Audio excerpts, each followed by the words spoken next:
Se ha oído mucho hablar de la ley. Muchas personas atribuyen a la ley como algo negativo, algo del pasado. Yo no estoy bajo la ley, algunos dicen. O sencillamente dicen, es que esto que están diciendo pertenecía a la ley. Ya no debe aplicarse porque es de la ley. Entonces la ley obligaba a hacer ciertas obras. Y las personas consideran que como ya no están bajo la ley, ya no pueden o no deben hacer esas obras. Pero quedan como en un vacío, porque dicen, yo estoy bajo la gracia. Y cuando se habla de la gracia, las personas consideran que en la gracia no están obligados a hacer obras. O sea, no tienen obligación, o la gracia no tiene obras que hacer. Y por eso hoy quiero hablarle de la ley de la gracia o las obras de la gracia. ¿Cuántos se consideran que están bajo la gracia? Ok. A veces no entendemos la diferencia entre la ley y la gracia. Entonces, comenzaremos por decir que los judíos, el pueblo de Israel, se le dio la ley en el desierto cuando venían de camino para la tierra prometida. Allá en el Sinaí, el Señor llamó a Moisés y allá en el monte, él estuvo 40 días, 40 noches sin comer, sin beber. Y el Dios Todopoderoso, con su propio dedo, escribió los mandamientos. Gloria a Dios. Usted observa que la Escritura habla que Dios mismo escribió la ley con su propio dedo. Cuando Moisés se tardó en bajar, el pueblo de Israel, dice el Señor, le dice a Moisés, mira, desciende rápido porque ese pueblo ya se desvió, ya se corrompió y voy a destruirlos porque en tan poco tiempo ya se volvieron atrás. Moisés pensaba que ellos estaban haciendo de pronto un pequeño asado, una fiestecita, pero resulta que en la ausencia de Moisés, los líderes que quedaron abajo fueron donde Aarón y le dijeron, Moisés se tarda en venir, seguramente ya se murió.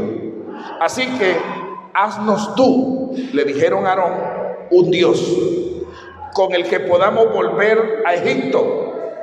Y Aarón, que no tenía ese mismo temple de Moisés, simplemente le dijo, tráigame oro, y comenzó y labró, fabricó un becerro de oro. Y todos tomaron a ese becerro y le dijeron al pueblo, este es el nuevo Dios, este es el Dios con el que ahora vamos a adorar. Y comenzaron a adorar, a hacer sacrificios a ese Dios. Cuando Moisés desciende del monte con las tablas de la ley, gloria a Dios, y ve toda esa perversión en la que está el pueblo, se llena de tanta indignación que él toma esas tablas y las tira y las parte. Gloria a Dios. ¿Qué le dijo Dios a Moisés? Hermano, ese es su problema. Yo no le mandé que partiera las tablas. Así que ahora le tocó a Moisés él mismo labrar las tablas y subir otra vez al monte, allá al Sinaí, y estar otros 40 días escuchando de la voz de Dios los mandamientos. Y él ahora le tocó escribirlos en las tablas, y descendió Moisés con las tablas, con los mandamientos, y los puso, gloria a Dios, allí en el lugar que era el arca, el lugar donde estaba o donde debía estar la presencia del Señor, o donde estaba la presencia del Señor. Gloria a Dios. A partir de ese momento, la ley sinaítica, la ley de Moisés, se convierte en obligatoriedad, algo obligatorio que todos los israelitas debían de cumplir, todos, porque era una ley. Recuerdan esto, voy a hacer esta observación. Cuando viene la pandemia o cuando viene el virus del COVID, antes del COVID, todo el mundo andaba como bien le parecía, pero luego del COVID, por causa de esa enfermedad, de ese virus, los gobiernos promulgan unas leyes, gloria a Dios, y lo que era antes permitido, ahora la ley ya no lo permitía. Díganme en algunas de las cosas que promulgaron y comenzaron a ser prohibidas en el periodo del COVID. Ustedes conocen que teníamos que andar con tapaboca, era obligatorio, nos multaban, no podíamos comprar lo que queríamos ni donde queríamos, teníamos que andar a cierta distancia de las personas, muchas otras cosas que teníamos que estar encerrados, eran leyes que a partir del momento de la promulgación teníamos que estar obligados a cumplirla. Antes teníamos gripa, antes había peste, antes había enfermedad, pero no habían estas leyes, así que usted, aún enfermo con gripa, podía subirse al bus, podía estar rodeado de personas, podía ir a su trabajo, pero ahora con esta ley, al mínimo síntoma que usted estuviera agripado con algún síntoma de esto, ya tenía que estar encerrado. No sé a cuántos les tocó estar encerrados, pero aislados. Como esta ley del tiempo de la pandemia, así aparece la ley de Moisés. O sea, antes de la ley que Dios le da a Moisés, muchas cosas el pueblo de Israel las podía hacer. Y ellos no eran condenados por ellas porque no había nada que lo prohibiera. Gloria a Dios. Pero cuando aparece la ley, ya Dios le dice, esto no lo puede hacer, esto tampoco, esto de acá, esto sí lo puede hacer. Entonces, a partir de este momento de la ley que se promulga, que la presentan al pueblo, el pueblo queda obligado a hacerlas. ¿Cuál fue el propósito de la ley? Quiero que usted por favor tome en cuenta esto. El propósito de la ley era que el pueblo de Israel estuvo cautivo por 400 años en Egipto, se le pegaron muchos hábitos, muchas costumbres de los egipcios. Los egipcios eran un pueblo idólatra, un pueblo pagano, donde como hoy el mundo, una persona que es de la fe católica no está restringido en lo moral de ir a sus fiestas, de tomar, de emborracharse, de ser promiscuo. La ley católica no lo obliga o no le pone como condición que tiene que dejar eso para ser aceptado en la fe. Siendo católico usted puede hacer esas cosas normales. Entonces los egipcios podían hacer muchas cosas, pero que Dios consideraba que su pueblo no las debía hacer. Así que ellos estuvieron 400 años adaptados a esa cultura egipcia. Y Dios quería, a través de la ley, así como nosotros antes de la pandemia, que podíamos hacer lo que queríamos, pero la ley vino y nos coartó nuestra libertad. Ya no podíamos salir cuando queríamos, ya no podíamos comprar lo que queríamos, ya no podíamos andar como queríamos. ¿Por qué? Porque la ley lo prohibía. Gloria a Dios. Así quería Dios también con el pueblo de Israel, que ellos ya no siguieran haciendo las cosas que hacían en Egipto, que ahora su comportamiento fuera de acuerdo a la voluntad del Todopoderoso. Aleluya. Ese era el propósito de la ley. Pero el pueblo no pudo cumplir la ley. Y para eso aparece el Señor Jesucristo. ¿Para qué aparece? Para cumplir la ley, para demostrarle al ser humano que Dios no fue, digamos, injusto en poner una ley que era imposible de cumplir. No, sí era posible de cumplir si hubiese habido un poco de obediencia, de sometimiento.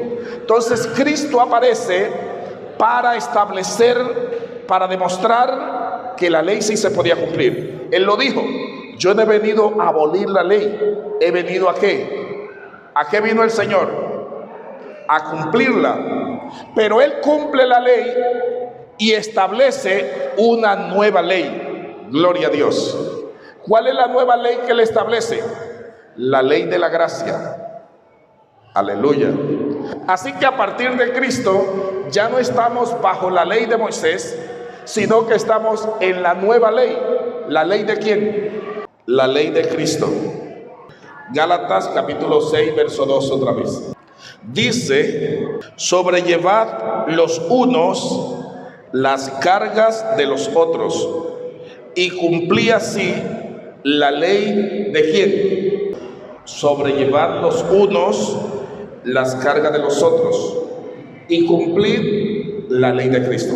Ahora, la otra lectura que hacíamos en 1 Corintios capítulo 9, verso 20 y 21 dice: me he hecho a los judíos como judío, para ganar a los judíos, a los que están sujetos a la ley, aunque yo no esté sujeto a la ley.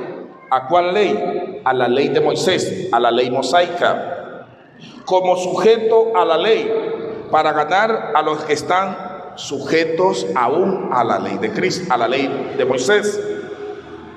A los que están sin ley, como si yo estuviera sin ley, no estando yo sin ley de Dios, sino bajo la ley de quién. Pablo asegura que la gracia no nos quita la ley, no nos quita de ley, o no nos quita de estar bajo de ley. La gracia es la ley de Cristo. Gloria a Dios. Cristo es el nuevo sacerdote puesto en reemplazo de Moisés. Gloria a Dios. Moisés fue el primero que estuvo fiel en la casa, pero ahora viene el nuevo sacerdote que es Cristo, no solamente como siervo, sino como dueño de la casa. Dice Hebreos, y él establece un nuevo pacto. El nuevo pacto que establece que es por el sacrificio de él mismo en la cruz del Calvario. Ese nuevo pacto, el antiguo pacto es la antigua ley, el nuevo pacto es la nueva ley que se llama gracia. ¿Cuántos están bajo la ley de Cristo?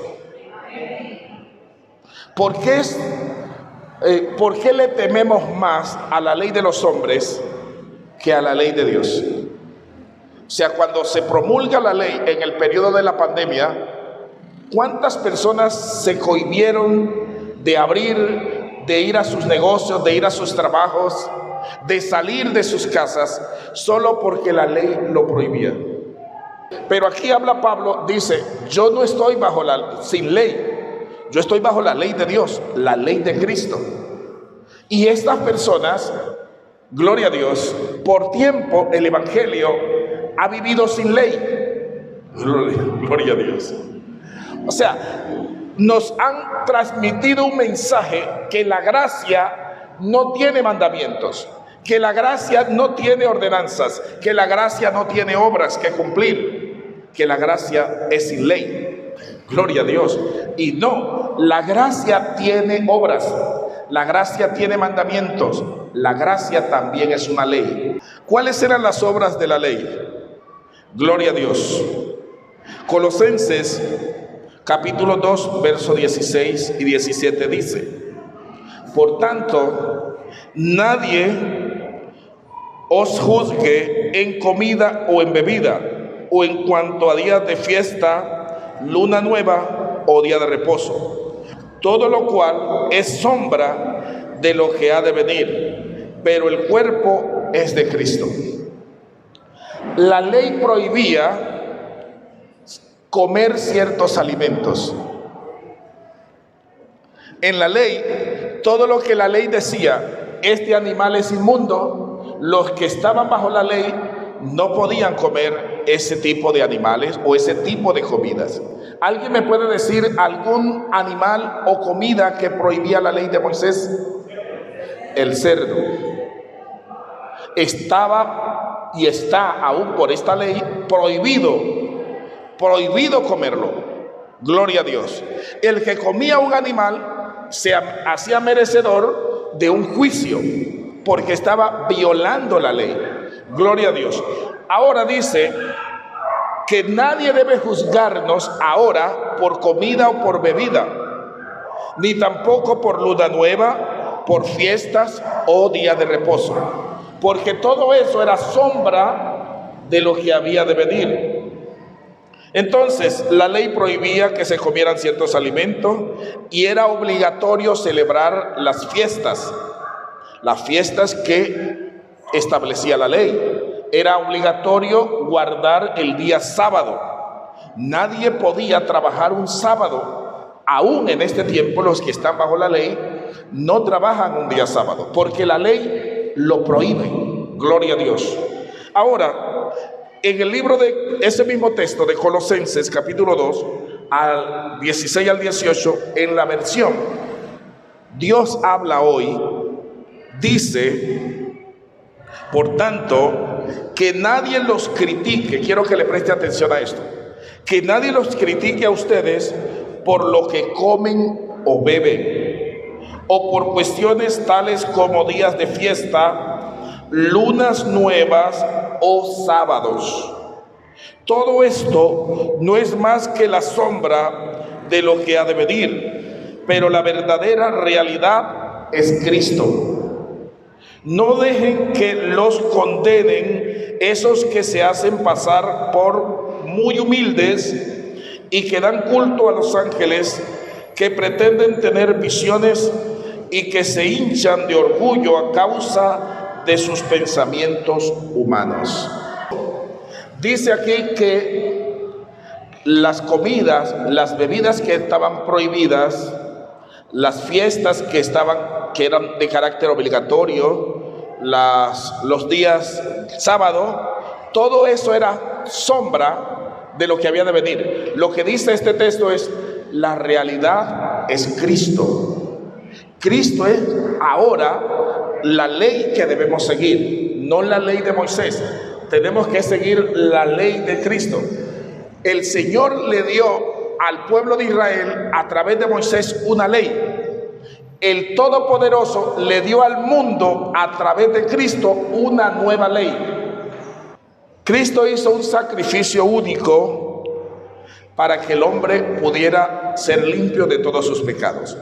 En la antigüedad se pedían en la ley diferentes sacrificios para expiar los pecados que el hombre hacía. Pero al venir Cristo, solo hay un sacrificio. Y quiero que usted tome nota en el libro de Hebreos capítulo 10, verso 1 al 3, al 14. Allí usted puede encontrar toda esta narrativa. Gloria a Dios. Dice el versículo 11, voy a leer: ciertamente todo sacerdote está día tras día ministrando y ofreciendo muchas veces los mismos sacrificios que nunca pueden quitar los pecados. Pero Cristo, habiendo ofrecido una vez para siempre un solo sacrificio por los pecados, se ha sentado a la diestra de Dios. De ahí en adelante, esperando hasta que sus enemigos sean puestos por estrado de sus pies. Verso 14. Quiero que por favor lea el verso 14. Porque con una sola ofrenda hizo perfecto para siempre a los santificados. Hay una pregunta que incluso está en este libro y se hace: ¿quién es mejor, Moisés o Cristo como mediador? Porque Moisés fue el mediador para el pueblo de Israel. Cristo es el mediador ¿para quién? Para el mundo. Moisés tenía que ofrecer sacrificios por él mismo antes de ofrecer por el pueblo. Gloria a Dios. Cristo vino y se ofreció él mismo. ¿Por quién? Por toda la humanidad. Y con ese solo sacrificio, dice el texto que leíamos, hizo perfectos. ¿Para cuánto tiempo? Verso 14. ¿Para cuánto tiempo hizo perfecto a los santificados? Para siempre. No tiene que usted volver a llevar a Cristo a la cruz porque el sacrificio que hizo Cristo por usted es suficiente para perfeccionarlo.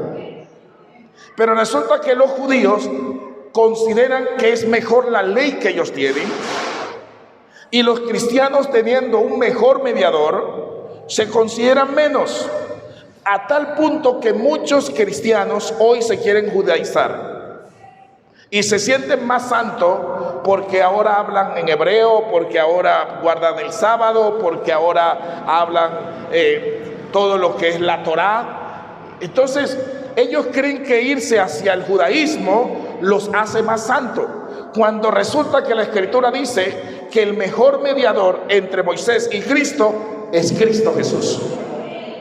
Aleluya. ¿Qué es lo que debemos entender entonces con todo esto? ¿Cuáles son las obras de la gracia? Así como habían obras de la ley, la gente dice, yo ya no estoy bajo la ley. Entonces, ¿cuáles son las obras de la gracia?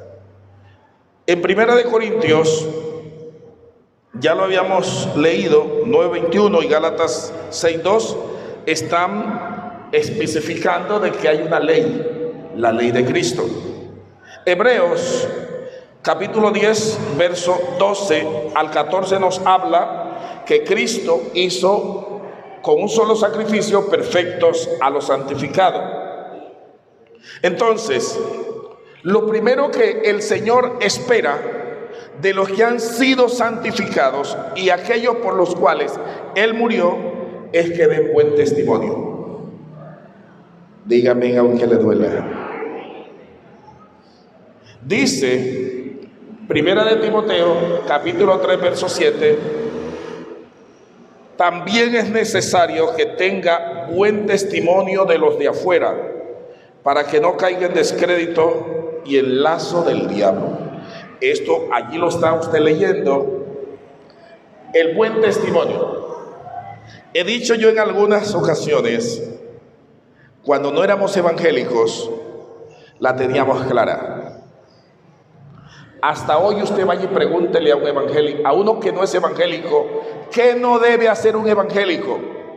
Y él le dice, pues un evangélico no debe hacer A, B, C, y la tiene clara. Por eso cuando ve a un evangélico en el lugar equivocado, le dicen, oiga, ¿y usted no es que es evangélico? Un evangélico no hace lo que usted está haciendo. Un evangélico no habla de esta forma. Me extraña. Por eso es que yo no creo en esos evangélicos. ¿Por qué? Porque la gente tiene claro que no debe hacer un evangélico. Gloria a Dios. Pero cuando nos volvemos evangélicos, nosotros nos hacemos los locos. Es que el Señor nos va cambiando ahí al golpe, poco a poco, poco a poco. Y estamos dando mal testimonio en el trabajo, en la cuadra, en la familia. A la familia, gloria a Dios. Resulta que se volvió evangélico un miembro de la familia y es el más problemático. Gloria a Dios. ¿Cómo puede ser que el que menos tenga capacidad de conciliación sea el evangélico? El evangélico debe ser el que mejor testimonio dé. ¿Dónde? En su familia, en su cuadra, en su trabajo. Que tenga buen testimonio lo que espera el Señor. Porque más que hablar o predicar con las palabras, predicamos ¿con qué? Con el ejemplo. La gente antes de oírnos nos ve. Antes de permitirnos que nos acerquemos a ellos, ellos primero nos ven. Ven tu comportamiento en tu cuadra. Gloria a Dios. Ven tu comportamiento en tu familia. Ven tu comportamiento en tu trabajo. Y dice, oye, hasta en tu caminar, en tu forma de vestir. No necesitas ni siquiera predicarles. Me sorprendió en una ocasión que estaba reparando el vehículo por ahí por la 42 con la Versalles. Iba una señora con 2 hijos vendiendo por la calle. Una niña de unos 5 o 6 años se me acerca y me dice, ¿usted es cristiano? Créame que mucha gente me ha preguntado o me ha hecho esa aseveración. Pero esta niña es una niña. Se queda atrás de la mamá y me dice, usted es cristiano, ¿verdad? Y yo pues con la curiosidad digo, ¿y por qué? ¿Por qué lo preguntas? Yo me agacho a hablar con ella. ¿Por qué me lo preguntas? No es que se le nota. Yo no he hablado con ella. Así que antes de que la gente te oiga, te mira. Hasta tu semblante, el rostro de los cristianos brilla. No lo sabe. El rostro de uno que anda apartado. Fíjese en uno de esos que fueron cristianos y ahora están retirados. Opaco, apagado. Vaya a ver un cristiano consagrado, el rostro lo tiene todo aceitoso, todo brilloso. Aleluya. Está alegre, contento. Pero ¿qué tal un cristiano todo amargado, todo amargoso? Aleluya. Santo. Así que el buen testimonio es parte del mandamiento. ¿Qué más? Hace parte de las obras de la gracia. El fruto del Espíritu. ¿Qué es lo que dice Gálatas capítulo 5, 22 al 24? Mas el fruto del Espíritu es que amor, gozo, paz, paciencia, benignidad, bondad, fe, mansedumbre, templanza. Contra tales cosas dice, no hay ley. ¿Cuál ley? Gloria a Dios. La ley de Moisés, porque la ley de Moisés exige que por los hechos, los sacrificios, usted sea considerado santo, sin importar lo que estaban haciendo los fariseos. Recuerden que los fariseos se consideraban santos, muy santos, porque ellos hacían sacrificios, pero resulta que su comportamiento dejaba mucho que desear. Y aquí dice, si ustedes dan buen testimonio, se conducen de una manera que agrade a Dios, la ley no los puede ni siquiera acusar a ustedes. ¿Por qué? Porque están siendo un ejemplo. Tercero, las obras, las cosas que hacemos. La gracia nos obliga a dar frutos, ya no el fruto del Espíritu, a ser productivos en el reino de Dios. La ley de la gracia nos obliga a dar frutos. ¿Qué dice Juan capítulo 15, versículo 1? Le voy a ir leyendo. El 1 dice, yo soy la vid verdadera, mi Padre es el labrador. El 2, todo pámpano, toda rama que en mí no lleva fruto, lo quitará. Y todo aquel que lleva fruto, lo limpiará para que lleve más fruto. Verso 5, yo soy la vid, vosotros los pámpanos. El que permanece en mí y yo en él, este lleva mucho fruto, porque separado de mí, nada podéis hacer. Verso 6, el que en mí no permanece, será echado fuera como el pámpano, y se secará, y lo recogen, y los echan en el fuego y arden. Verso 8, en esto he glorificado a mi Padre, en que llevéis mucho fruto, y seáis así mis discípulos. La ley de Moisés obliga para que usted pueda ser aceptado como parte del pueblo de Dios. Lo primero es circuncidarse. Primero, circuncidarse, ser presentado al Señor. 2, comenzar el proceso de aprendizaje de la ley. Usted tiene que aprenderse la Torá. Todo judío tiene que aprenderse la Escritura y tiene que el padre enseñársela a su hijo. Oye Israel, Jehová tu Dios uno es. Y estas palabras que te mando hoy estarán en tu corazón, se las repetirás a tus hijos. O sea, es obligación de los padres enseñarle a los hijos. ¿Sabe? Desde el tiempo de la ley hasta nuestros días han pasado aproximadamente, voy a ponerle bajo, 3,000 años. 3,000 años, un poco más de 3,000 años. Escuche esto. Desde el tiempo de la ley, desde el tiempo de Abraham, que es el padre último patriarca descendiente de Noé, que toma esa línea para formar el pueblo de Israel, hasta nuestros días son más de 4,000 años. Los judíos que hoy guardan la ley son los descendientes de aquellos que la recibieron en el desierto. Los judíos que viven hoy no vinieron de otro pueblo, son descendientes de Abraham, de Isaac, de Jacob, de los patriarcas. Ahora, ¿por qué ellos guardan la ley? Porque sus padres se las enseñaron. Y se las enseñaron como una verdad absoluta, que ellos debían guardar de generación en generación, porque ellos esperan al Mesías, para que Israel sea restaurado como diadema de reino en el mundo, como la nación desde donde se gobernará el mundo. Un día vendrá el Mesías y establecerá su trono, ¿en dónde? En Jerusalén. Y Israel será la capital del mundo. Israel será el pueblo escogido por excelencia. Y ellos esperan esa promesa hasta hoy.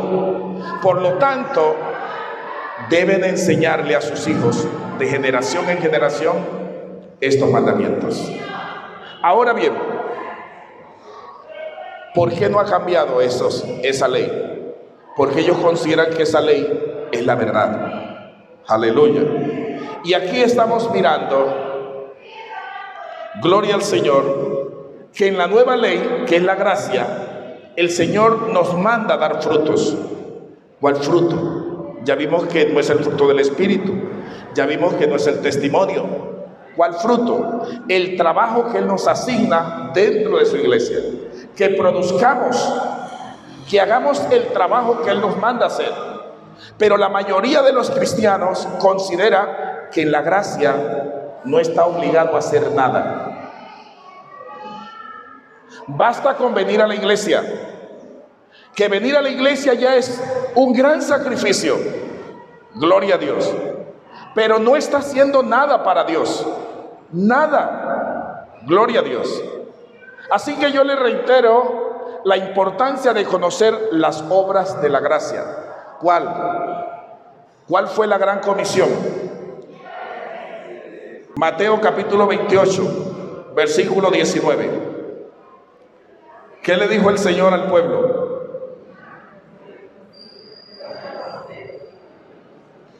Dice, mire lo que dice allí. Por tanto, id y haced que discípulos a todas las naciones de la tierra, enseñándoles que guarden todas las cosas que yo les he mandado. Esa es una ley, ese es un mandamiento. Si ese mandamiento estuviera en la ley de Moisés, todo judío estaba obligado a cumplirlo para poder ser agradable a Dios. Pero como está en la gracia se enseñó o se compró la idea que los mandamientos son opcionales. Si yo quiero, los cumplo. Si no quiero, no los cumplo. Y al mismo tiempo no me pasa nada, porque no caigo ahí de cortado la cabeza, entonces considero que Dios está agradado conmigo. No, la gracia tiene mandamientos, la gracia también tiene ordenanzas, y esta es una de ellas para dar fruto. ¿Cuántas almas usted le ha ganado al reino? ¿Cuántas personas usted ha ganado para Dios? No es que yo no estoy obligado a predicar, gloria a Dios. Entonces, ¿para qué Dios te salvó? ¿Para qué? Ay, que Dios me salvó por su amor para llevarme a la eternidad, como yo he dicho siempre, a unas eternas vacaciones. Gloria a Dios. El mayor fruto que nosotros debemos dar para Dios son nuestros hijos. En el Salmo 127, versículo 3 dice: he aquí, herencia de Jehová son los hijos, cosa de estima el fruto del vientre. ¿Por qué los judíos en más de 3000 años han podido lograr que sus hijos de generación en generación crean en el mismo Dios de su padre Abraham y guarden la ley de Moisés. ¿Por qué? ¿Y por qué los evangélicos no pueden lograr ni siquiera de una generación a otra que sus hijos permanezcan en las cosas de Dios? ¿Por qué? ¿Por qué son tantos los hijos de los evangélicos que están apartados? ¿Por qué? Porque los evangélicos, a diferencia de los judíos, los evangélicos no consideran la Biblia como una verdad absoluta. No se la enseñan a sus hijos como una verdad absoluta. Los evangélicos cuestionan su Biblia, cuestionan su escritura, cuestionan lo que se dice en la iglesia. Como la verdad que ellos creen tener es dudosa, gloria a Dios, así mismo la transmiten. Sus hijos comienzan a pensar que no están obligados tampoco. Si usted como padre no se siente obligado a guardar la ley de Cristo, así mismo también piensan sus hijos. No están obligados, es una opción. Y entre escoger seguir en el evangelio o estar allá libre en el mundo, ¿qué cree que van a preferir sus hijos? Prefieren el mundo donde se sienten no cohibidos, donde se sienten libres, y ese es el resultado. Esa es la realidad que nosotros tenemos. Por eso, en el libro de Malaquías capítulo 2, versos 15 dice: ¿no hizo el uno, habiendo en él abundancia de espíritu? ¿Y por qué uno? Porque buscaba una descendencia. ¿Cuántas descendencias? Una descendencia para Dios. Dios busca que sus hijos sean también sus hijos. No sé si usted me está agarrando esto. Lo que Dios procura cuando lo llamó a usted, el primero, es que sus hijos también sean hijos de Dios y no hijos de Satanás. Gloria a Dios. Pero Señor, yo estoy orando para que mis hijos te vuelvan a conocer y que vuelvan. Ok, usted tuvo la oportunidad. Yo hablo no de los que llegaron al evangelio con hijos grandes, hablo de los que llegaron al evangelio con hijos pequeños. Gloria a Dios. Y que por el descuido de los padres, ahora los hijos se apartaron de los caminos de Dios. Ahora a usted le toca pagar un precio y orar y guerrear y llorar para que sus hijos ya los atrapó el mundo. Gloria a Dios. Oiga, yo le digo, como le decía un padre en estos días en la oficina: hijo, usted no se imagina lo terrible que es intentar rescatar a un muchacho, un hijo de allá de las garras del mundo. Lo difícil que es que cuando él prueba el mundo vuelva a los caminos de Dios. Lo difícil cuando su hijo quiere venir a la iglesia, cuando su hijo quiere estar involucrado en las cosas de Dios. Usted debería apoyarlo. Aleluya. E invertir tiempo y recursos. ¿Sabe? Yo les compartía en alguna ocasión a un grupo la única profesión huérfana que no tiene apoyo de los padres directamente o de la familia es el ministerio en el evangelio. Cuando un muchacho quiere ser deportista, ¿qué hacen los papás? Lo llevan, lo traen, invierten. Cuando quiere ser artista, lo llevan, lo traen, invierten. Cuando quiere ser un profesional en cualquier carrera, le pagan, lo llevan, le traen. Quiero ser pastor. Me dijo, allá usted. Allá usted. Conozco uno que la mamá, el muchacho decide ser pastor. La mamá con alguno de los hermanos se van a congregar a otra iglesia. La profesión huérfana. No queremos que nuestros hijos sean ministros. No queremos. Que los hijos de los evangélicos, ¿qué es lo que aspiran? Sea médico, mijo, sea un doctor, sea un abogado, sea un ingeniero, sea... Y pastor, esos pastores pasan mucho trabajo bien. Lo último que piensan es que su hijo se dedique al ministerio. En lo último. Gloria a Dios. Y luego queremos que nuestros hijos permanezcan en el Evangelio. Pero no les estamos enseñando a ellos que el Evangelio es lo mejor de lo mejor. Le estamos diciendo a ellos, a nuestros hijos, a nuestra descendencia, que el Evangelio es una opción dentro de las muchas cosas que tenemos. Y es la última. En 1 Corintios capítulo 7, versículo 13 al 14, donde nos habla y dice: y si una mujer tiene marido que no sea creyente y él consiente en vivir con ella, no lo abandone, porque el marido incrédulo es santificado en la mujer y la mujer incrédula en el marido.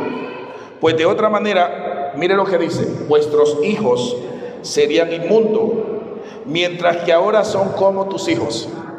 ¿Cómo son tus hijos? Santos. ¿Y a quién le importa que sean santos? ¿Quién le da importancia al concepto de la santidad? Pero dice el verso 15: si el incrédulo se separa, sepárese, pues de otra manera el hermano o la hermana no está sujeto a servidumbre en semejante caso, sino que a paz nos llamó el Señor. Porque ¿qué sabes tú, oh mujer, si quizás harás salvo a tu marido? ¿O qué sabes tú, oh marido, si quizás harás salva a tu mujer? Ahora, quiero que usted observe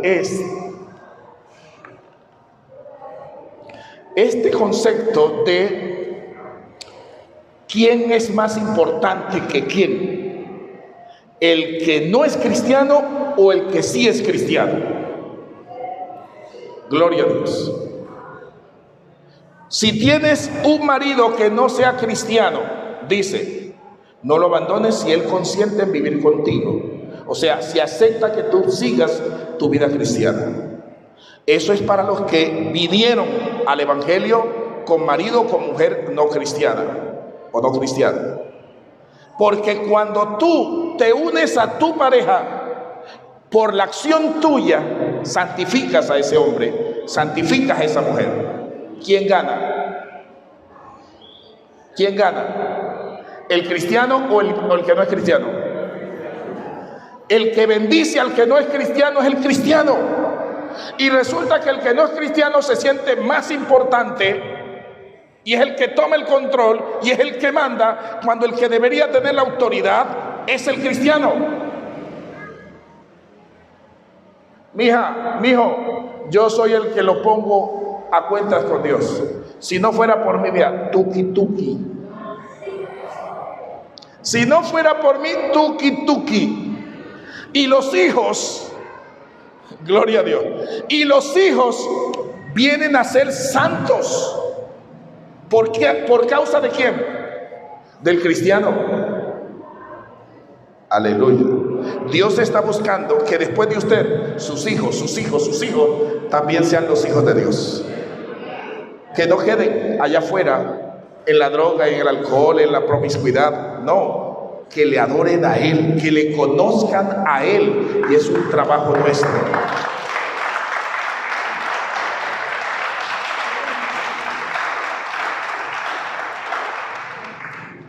Los padres son los llamados a cristianizar a sus hijos. Cuando nace un judío, hay dos acciones. La primera que hace el padre es circuncidarlo a los 8 días. Por esa acción de la circuncisión ya se vuelve judío.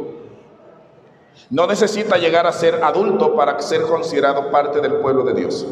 Por la acción del padre de circuncidarlo, ese hijo se vuelve ya parte del pueblo de Dios. Después de la circuncisión lo presentan.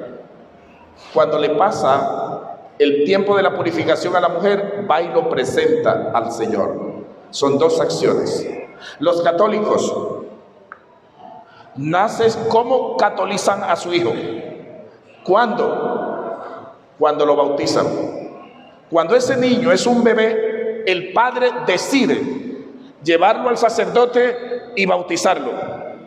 Y a partir de ese momento, el hijo es considerado miembro de la fe católica. Se le vendió a los hijos, a los cristianos, que usted no debe presionar ni obligar a los hijos a que crean en lo que usted cree, que debe dejarlos crecer para que cuando ellos ya tengan uso de conocimiento, elijan. Error, grave error.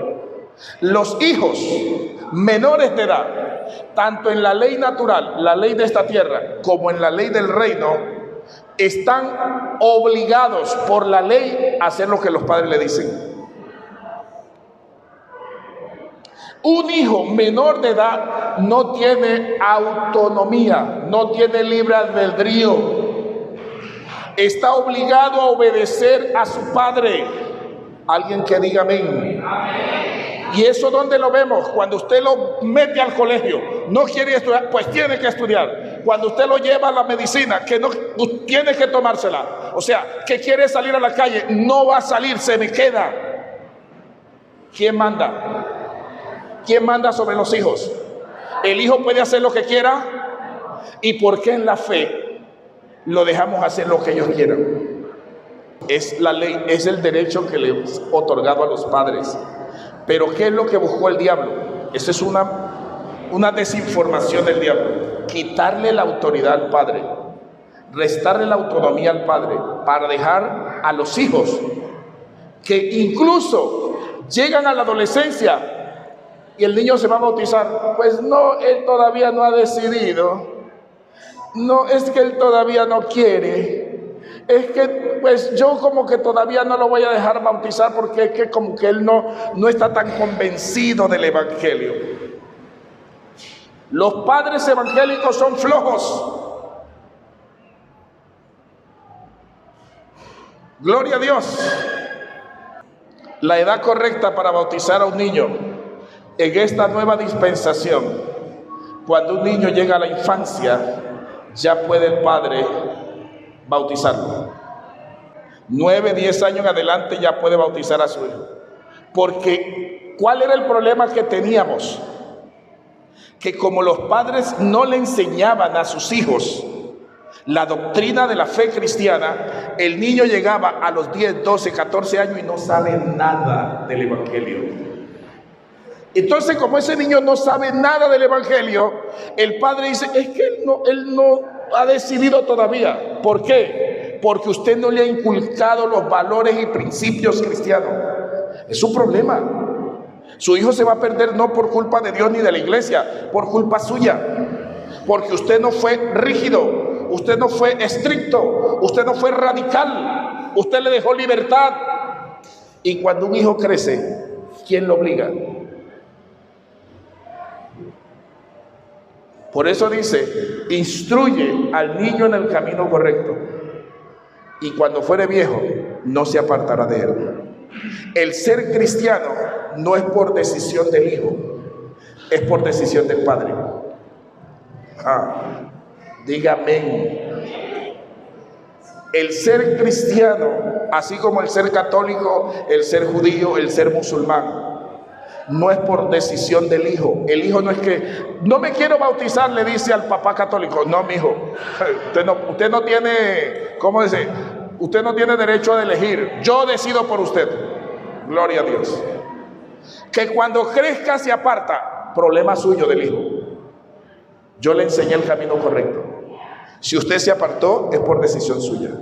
Lo hay, pero los hijos ahora, que los papás, los abuelos que estén criando hijos, tendrían que entrar en escuela de padres. Y vamos a entrar en la escuela de padres. Si usted quiere rescatar a sus hijos, si usted quiere guiar a sus hijos, si usted quiere que sus hijos, sus nietos permanezcan en las cosas de Dios, el padre tiene que aprender la escritura. El padre tiene que obligarse a aceptar la Biblia como verdad absoluta y no cuestionar lo que se enseña en la iglesia. Si usted cuestiona, si usted critica al pastor, la iglesia, los líderes, y eso lo lleva a su casa, de allá van a decir, pero yo para qué voy para allá. Si esos allá son unos hipócritas, si esos allá son unos tales y unos pascuales, gloria a Dios.